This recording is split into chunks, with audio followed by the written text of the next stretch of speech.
घर के बाहर सोने वाला ससुराल। मीनाक्षी सुबह सुबह उठती है तो ठंड से ठिठुर रही होती है और उसके बाद वो कहती है, हे भगवान, कितनी ज्यादा ठंड लग रही है। ना जाने मुझे कैसा ससुराल मिला है जो इतनी ठंड में भी घर के बाहर सोता है। अब इन्हें मैं क्या ही समझाऊं कि इतनी ठंड में बाहर नहीं सोना चाहिए। खैर, मैं तो कुछ बोल ही नहीं सकती हूँ क्योंकि इन्हें बोल बोल कर थक चुकी हूँ। मीनाक्षी सुबह 7 बजे उठती है और उसके बाद घर के अंदर जाकर चूल्हा जला लेती है। अरे वाह, अब कितना आराम मिल रहा है। मन ही नहीं कर रहा इस चूल्हे के आगे से कहीं जाने का। तभी उसकी सास की भी नींद खुल जाती है और अंगड़ाई लेते हुए वो बोलती है, अरे बाबा, मजा आ गया घर के बाहर सोकर। ठंड में तो घर के बाहर सोने का मजा ही अलग होता है। विनीता उठती है। तब तक मीनाक्षी ने सुबह की चाय बना दी थी। वो विनीता को सुबह की चाय देते हुए कहती है, मुझे नहीं लगता कि हमें रोज इस तरह बाहर सोना चाहिए। अभी तो चिंटू भी छोटा है, कल को उसे ठंड लग जाएगी और वैसे भी गर्मियों में बाहर सोना समझ में आता है, लेकिन सर्दियों के मौसम में बाहर कौन सोता है। बहू, तू जानती है ना कि पहले हम लोग बहुत ज्यादा अमीर थे और एक बार हम सब घर के अंदर सो रहे थे और बाहर से कोई आकर हमारी गाय भैंस चुरा कर ले गया था। तब से हम लोगों ने बाहर सोना शुरू कर दिया ताकि चोर घर के अंदर घुसने से पहले भी 2 बार सोचे और बाहर से कोई सामान ले जाने से पहले भी सोचे। तब तक चिंटू भी उठ जाता है और उसके बाद अपनी माँ से कहता है, माँ, बाहर सोना सच में बहुत अच्छा लगता है। जब सुबह उठते हैं तो फिर बिल्कुल भी आलस नहीं आता, अपने आप आँख खुल जाती है। अब मीनाक्षी ये बात सुनने के बाद अपने मन में कहती है, हे भगवान, क्या करूं मैं अपने घर वालों का। मेरा छोटा सा बेटा चिंटू भी इन लोगों के हिसाब से चलने लगा है। अब मैं अकेली पड़ जाती हूँ। बस देवर जी की जल्दी से शादी हो जाए तो शायद मेरी देवरानी मेरा साथ देने वाली आ जाए।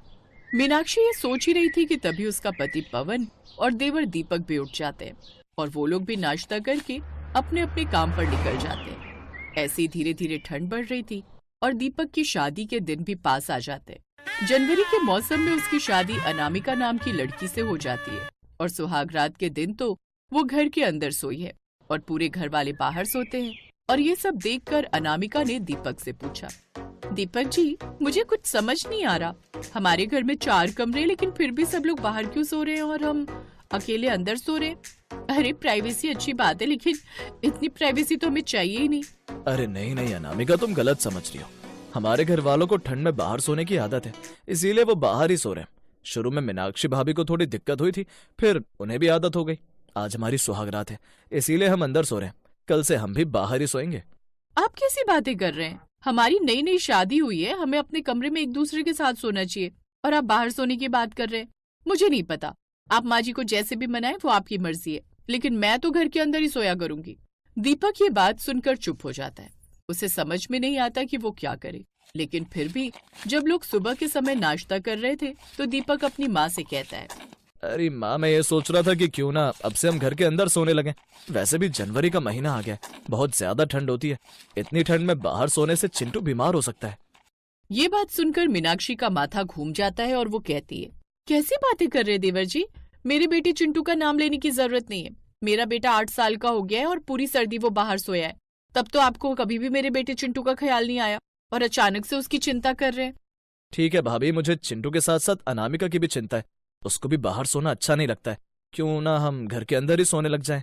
वाह, जब मैं ये बात बोलती थी तो कोई मेरा साथ नहीं देता था, लेकिन अब घर में देवरानी जी आ गई तो घर में अंदर सोने की बात हो रही है। खैर, कोई बात नहीं माँ जी, अगर आप घर में अंदर सोने की इजाजत दे देंगी तो मेरे लिए भी अच्छा है। कम से कम ये ठंड में बाहर सोने वाले ससुराल से तो छुटकारा मिलेगा। तुम लोगों ने अपने आप को समझ के क्या रखा है? अपने आप ही आपस में फैसला कर लिया कि हम अंदर सोएंगे या बाहर सोएंगे। हमारे घर वाले गर्मियों या सर्दी बाहर ही सोते हैं।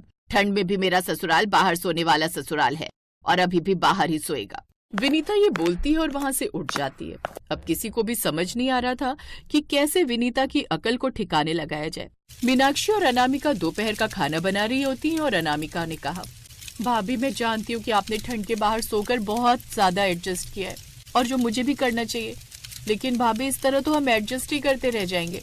मेरी नई नई शादी हुई है और मैं ज्यादातर समय अपने पति के साथ गुजारना चाहती हूँ। अगर हम बाहर सोया करेंगे तो हम एक दूसरे के साथ समय कैसे गुजार पाएंगे? मैं तुम्हारी बात बहुत अच्छे से समझती हूँ अनामिका। शुरू में मुझे देवर जी की बात सुनकर गुस्सा आया था क्योंकि उन्होंने कभी भी मेरी तरफ से नहीं बोला, लेकिन फिर मैंने सोचा कि वो जो बात कर रहे हैं उससे हमारे पूरे परिवार का भला होगा। लेकिन माँ जी तो मानती ही नहीं। भाभी, अगर आप बुरा न माने तो मेरे पास एक तरकीब है जिससे हम माँ जी को घर के अंदर सोने के लिए मना सकते हैं। इसमें थोड़ी मेहनत लगेगी, लेकिन मुझे पूरी उम्मीद है कि माँ जी इस तरकीब के लिए मान जाएंगी। अरे वाह, अगर ऐसा कुछ हो सकता है तो इससे अच्छी कोई बात ही नहीं है। तो मुझे बताओ क्या तरीका है। इसके बाद अनामिका मीनाक्षी के कान में कुछ कहती है और मीनाक्षी भी मुस्कुरा देती है। अगले दिन अनामिका और मीनाक्षी गांव की एक शादी में जाने की बात करती हैं और विनीता कहती है, बहू, अभी तक तुमने मुझे बताया नहीं था कि तुम्हें किसकी शादी में जाना है। अचानक से शादी का ख्याल कैसे आ गया? मेरे गांव की सहेली की शादी है। मैंने सोचा कि अकेले जाने से अच्छा है मैं सब लोगों को लेकर चली जाऊं। आपकी तबीयत खराब रहती है तो सोचा आप चिंटू को संभाल लेंगी, और वैसे भी आप तो बहुत समझदार हैं। आपने सालों से घर को संभाला है तो आप तो घर को संभाल ही लेंगी।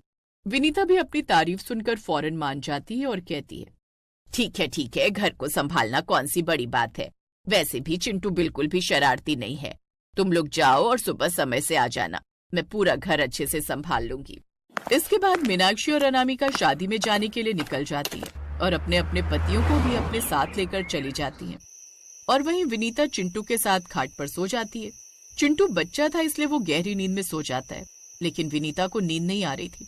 तभी अनामिका और मीनाक्षी भेष बदलकर अपने पतियों के साथ डाकू के रूप में आती हैं और उसके बाद मीनाक्षी आवाज बदलकर कहती है, अरे दोस्त, लगता है बुढ़िया गहरी नींद में सो रही है।